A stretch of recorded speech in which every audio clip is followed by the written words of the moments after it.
शिवम आर्या गोंडबाघाट गौतमपुरवा।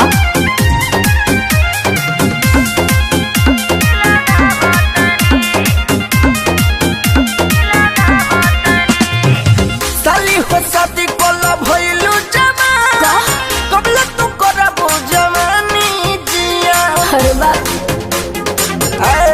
सुनो साली हो शादी कोला भइलु जमा कबला तू करबो जवानी जिया। बादे में झड़ जाई चेहरा के पानी पानी पानी पानी पानी। सुने बोलो अभी इंस्टा पे रिश्ता बनावा तनी जीजा रीला पर दिल लगावा तनी। अभी इंस्टा पे रिश्ता बनावा तनी जीजा रीला पर दिल लगावा तनी। बुझनी? अच्छा ये बात है।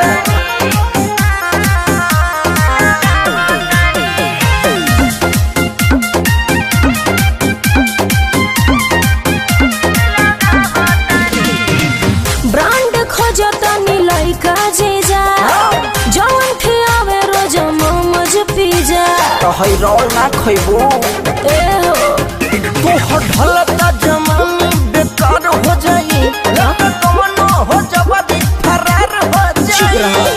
कोई तो तू झलबू हो परेशानी सनी सनी सनी सनी।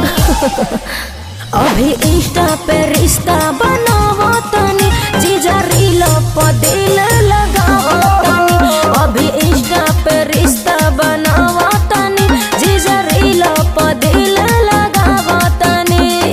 बुझनी? हाँ हाँ सब बुझतनी।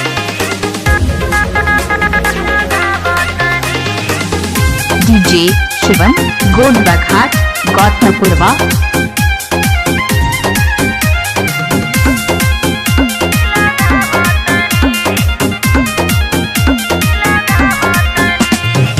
फेरा में डाली जानी शादी के लेवे दी मजा ई आजादी के। बुझनी? ए जीजा जी अभी उमर बसली बजला हो झल बड़नी के बड़े रोमेश रसीला चंदन। अच्छा।